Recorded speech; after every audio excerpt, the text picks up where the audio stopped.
What up, YouTube? T Movies here.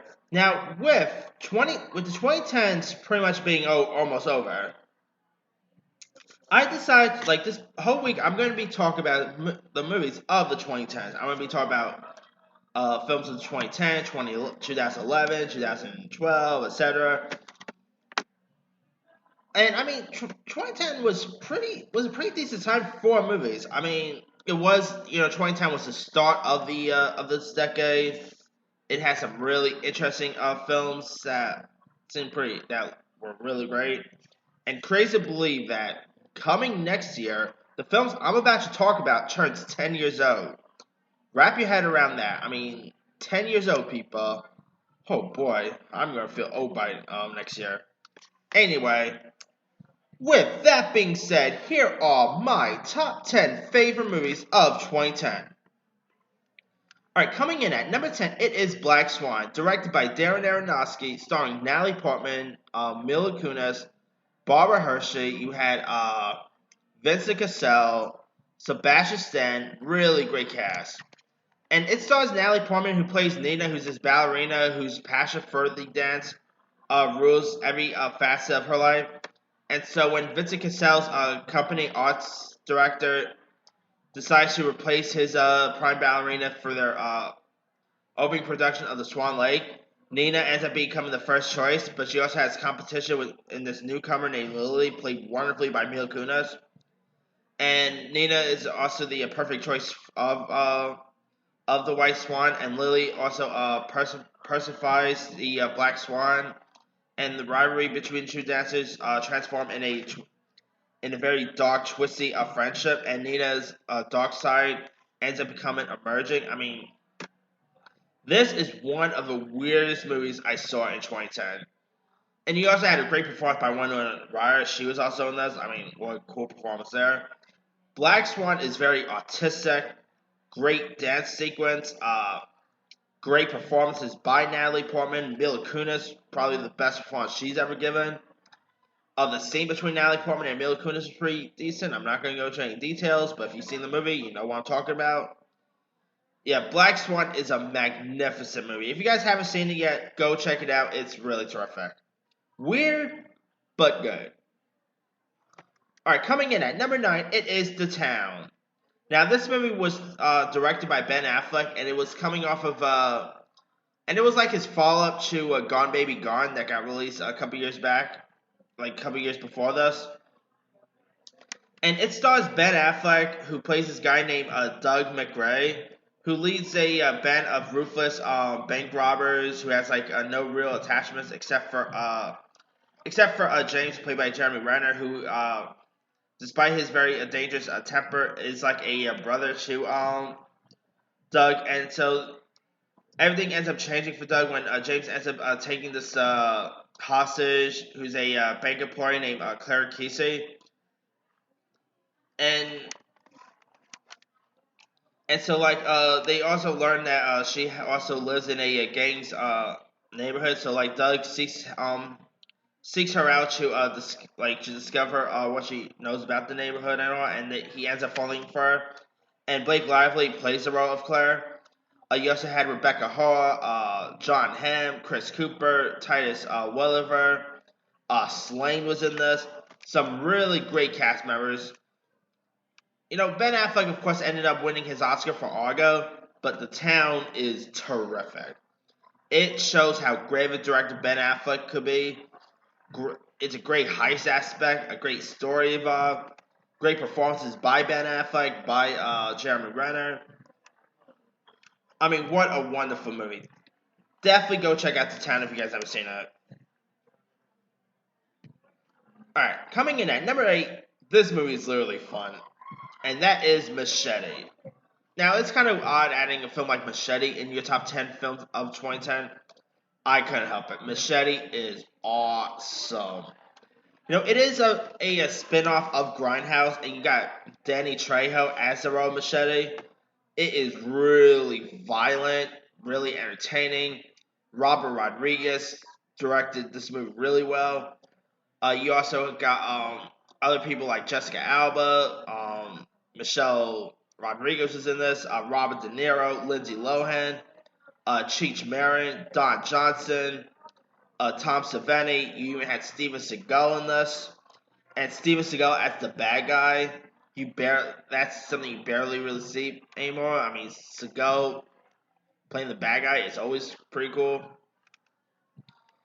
I mean, this movie is it's low. It has loads of great action in it. It is entertaining throughout. Really fantastic, fun film, and I also quite like Machete Kills. I mean, it's not as good as the first Machete, and it is over the top, but I still got kicked out of the sequel. I'm pretty sure we're probably gonna get Machete and Kills in Space in the future, but we'll see about that. But still, the first Machete is just it is fun. If you guys haven't seen Machete yet, go check it out. It's a really fun flick. Alright, coming in at number 7, it is The Other Guys.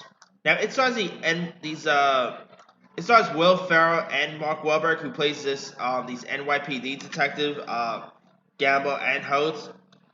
Uh, and it is a really fun action comedy. Will Ferrell and Mark Wahlberg, those two are very interesting duo. And of course, years later, they also did Daddy's Home together. And this movie is just really fun. It's really entertaining. It has some really funny moments in it. I mean, come on, a peacock moment. That's pretty fun to watch. And you even got great cameos by Dwayne Johnson and Sam Jackson, who, by the way, you thought they'll appear in the movie. So, like, you expect them to be like having big parts in this movie. I mean, they barely even are in this film at all. I mean, it's a pretty cool seeing Dwayne Johnson and Sam Jackson in this, though. I I still will let you have seen maybe a spin off, but after seeing the other guys, I could see we were never gonna get a spin off of those characters. But he also had some other cool cameo, not only cameos, but you also had some other cool performances. Like you had Michael Keaton in this, who plays their sergeant. You got Ava Mendes, Steve Coogan, Rob Rigger, Rosa Perez, Damon Wayans Jr. You even had a funny cameo by Derek Jeter. Now, if you guys remember in the film, Mark Wahlberg ends up accidentally shooting Derek Jeter. That was a funny line. You shot Derek Jeter. You should have shot A-Rod. Oh man. What a funny film. Definitely go check out Other Guys, and it still boggles me that we still haven't got to see a sequel to this. I mean, we got Daddy's Home 2, which I like Daddy's Home 2, but come on, why couldn't you also give us Other Guys sequel? That movie made some pretty good dough, so.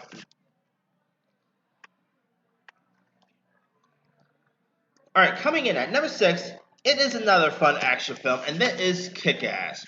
Now, it is based on a comic book, which I always keep forgetting this is based on a comic book. But it's based on a comic book by Mark Miller. And, KickAss, what not to say about KickAss? It is really such a funny flick. You got Aaron Taylor Johnson, who plays just a regular guy who becomes a superhero with, no powers, but he just dons the costume and dubs himself as KickAss to get to work at fighting crime. And he also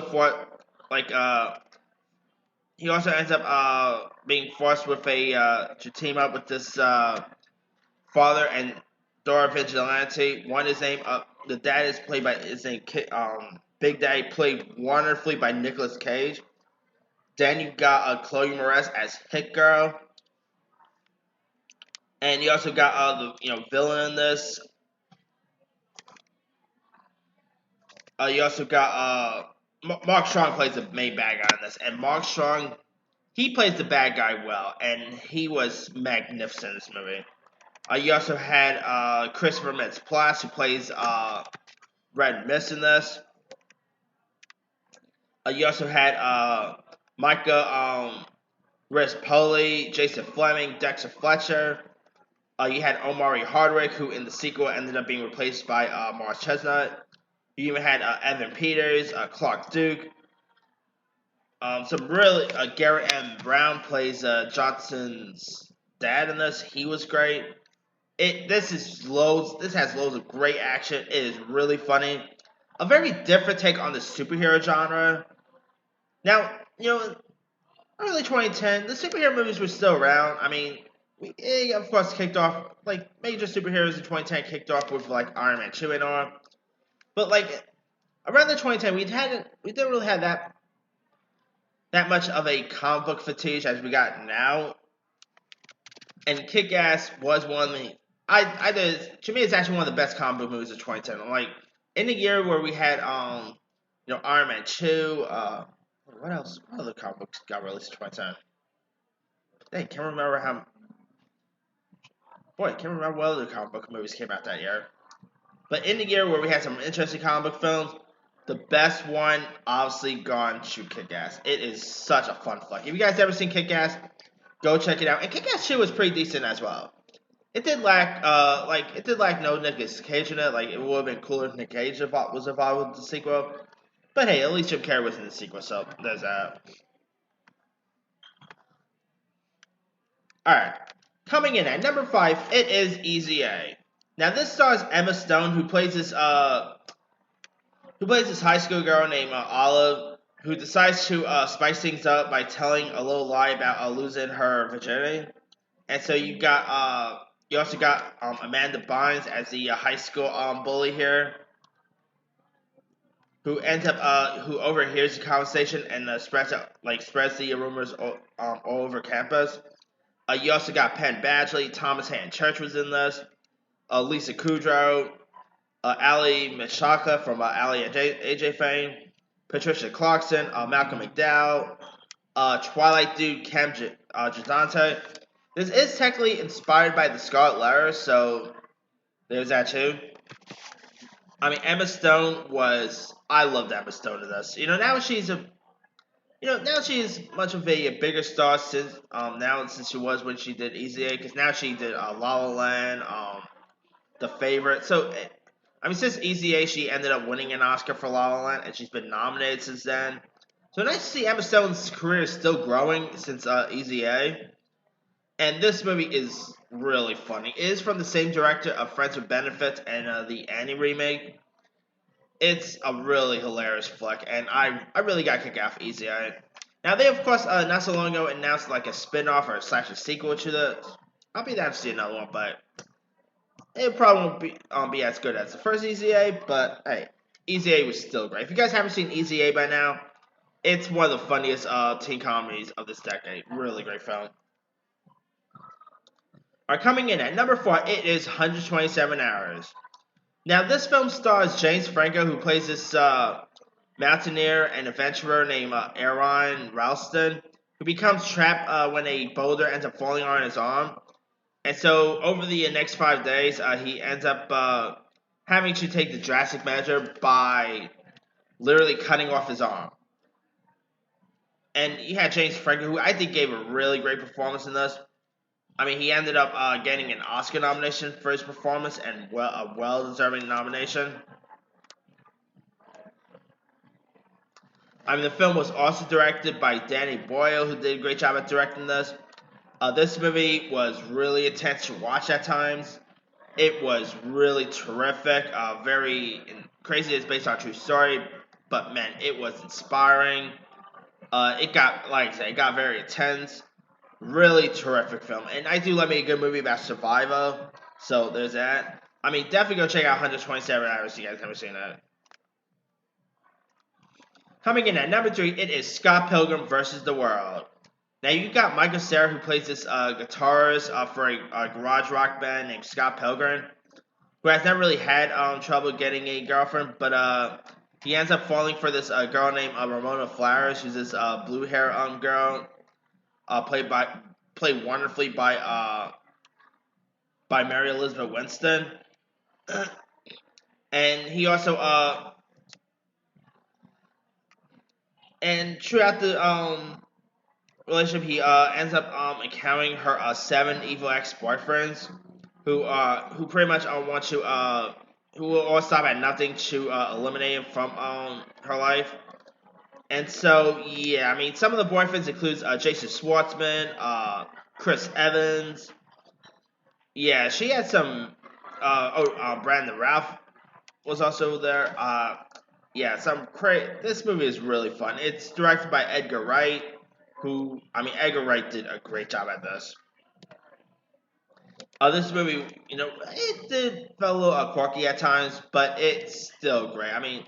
It's a shame that we still haven't gotten a sequel to this because Scott Pilgrim was hands up awesome. You also had Brie Larson was also in this. You even had Aubrey Plaza, Mia Whitman, Ellie Wong, Kiernan Culkin. Some really great cast members. Yeah, this movie is such a great film. If you guys haven't really seen Scott Pilgrim right now, go check it out. It's a really terrific film. Alright, coming in at number 2, it is The Fighter. Now, this was the movie that won Christian Bale his first ever Oscar, and it is a well-deserving Oscar win. It's a fantastic film. Christian Bale, Mark Wahlberg. This is the second Mark Wahlberg movie in this list, by the way. It is a really great, a boxing-based movie, and it is like a family affair film as well. It does have a bit of a dysfunctional family aspect in this, and Christian Bale is, it's still crazy to believe that he won his Oscar for playing a supporting character when it was really proven that he was actually more the lead than Mark Wahlberg was. But I've already mentioned this, but I think it's kind of mainly the reason why Christian Bale was in the supporting category is because they knew that Christian Bale wouldn't stand a chance against of course, winning against Colin Firth, who ended up winning his Oscar for The King's Speech. So, yeah, but that aside, The Fighter is still a great movie. It is very, inspiring. Great fight scenes. Mark Wahlberg and Christian Bale, you really bought them as brothers. Christian Bale lost a lot of weight for this. He played a crack addict, so obviously he's going to be losing a lot of weight for this movie. Yeah, this movie is a really terrific film. If you guys haven't really seen The Fighter yet, go check it out. It's directed by David O. Russell, who did a great job at directing. Really magnificent movie. Oh, and not to mention Amy Adams and Melissa Leo was also great in this too, so there's that as well. Alright, my number 1 favorite movie of 2010 is going to be a David Fincher film, and that is The Social Network. When they announced a movie about Facebook, I was like, oh, really? Come on, guys. Facebook's not... Facebook is a thing where you just go on to, connect with friends, post pictures of your meals. Come on. How is that going to be an interesting film? But it ended up being a movie about the guy who created Facebook, and he had an interesting story behind him. And of course, it had Jesse Eisenberg, who gave a wonderful performance as Mark Zuckerberg. You also had Dakota Johnson, Rooney Mara, Andrew Garfield, who... This was really the movie that put Andrew Garfield on the map for most people. And what a great performance. Andrew Garfield was terrific in this film. You also had Armie Hammer as the Wicked twins. This was the movie that put Armie Hammer on the map. You also had Rashida Jones, Max Minghella, Justin Timberlake was also in this. Some really great cast members. Really, amazing story. It also showed that Mark Zuckerberg was not a likable guy at all. And I guess he's still not that likable either. But still, The Social Network is hands down magnificent. Really, such an amazing film and very triumphant film.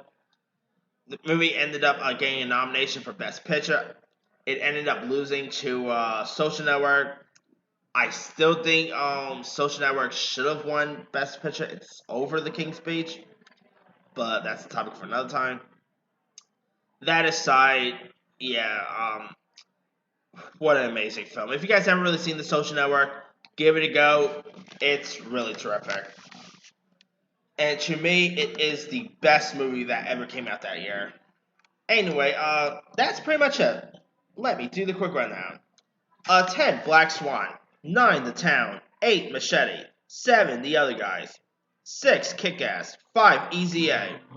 4, 127 Hours. 3, Scott Pilgrim vs. the World. 2, The Fighter. And 1, The Social Network. Now, there's loads of other movies that got released in 2010 as well. Let me pull up the credit list.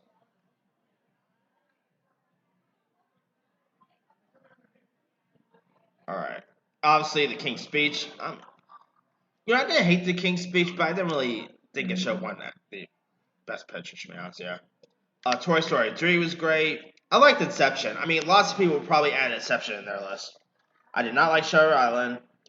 Alice in Wonderland was okay. How to Train Your Dragon got released that year. True Grit.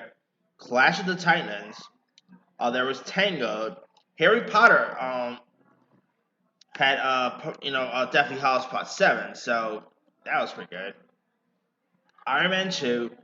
Jennifer Lawrence's breakthrough role in Winter's Bone. Exit Through the Gift Shop. Despicable Me, that got released in 2010. Definitely Not Legion. I did not like the Book of Eli. Jonah Hex was horrible. There was, of course, Shrek Forever After. Tron Legacy. Definitely Not Prince of Persia. The A-Team. Robin Hood really stunk. Definitely not The Last Airbender. That's probably the worst movie of that year. Hot Tub Time Machine. Twilight's. There was, of course, Twilight Saga Eclipse. Greenberg. The Jackie Chan starring Karate Kid with Jan Smith. Killers. Percy Jackson. The Losers. Blue Valentine. Boy, there wasn't really a lot of comic movies in 2010, was there? Of course, there was Jonah Hex, but we don't talk about that. Anyway, yeah, some really great movies in 2010. I mean, Burlesque was pretty decent. There was also Grown Ups that got released in 2010. With Adam Sandler and all. Yeah, 2010 was a really decent, solid year for movies. And it's still saying that these movies turn 10 next year. I mean, wow. Anyway, let me leave it to you guys. What are some of your favorite movies of 2010? Did you were you into Social Network? I mean, did you guys actually like The King's Speech? Did you also like, did you like KickAss, Machete, etc.? Drop a comments below. Don't forget to like, subscribe, hit that bell for more notifications. This is Team Movie signing off.